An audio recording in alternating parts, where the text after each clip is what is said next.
నమస్కారం ఘంటారావానికి స్వాగతం. ముందుగా ప్రధాన అంశాలు. ఢిల్లీ ఇందిరా భవన్లో కాంగ్రెస్ వర్కింగ్ కమిటీ సమావేశం. ఉపాధి హామీ పేరు మార్పు సహా పలు అంశాలపై చర్చ.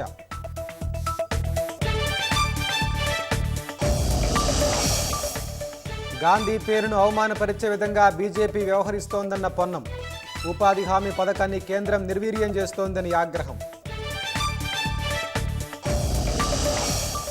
రాజీనామాపై దానం నాగేంద్ర ఆసక్తికర వ్యాఖ్యలు. ఉప ఎన్నిక వస్తే మళ్లీ గెలుస్తానని ధీమా.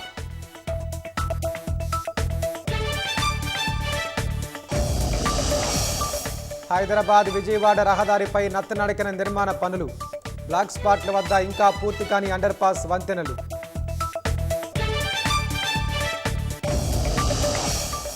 ఢిల్లీలో భారీ ఆపరేషన్. 285 మంది అరెస్ట్. పోలీసుల అదుపులో మరో 504 మంది.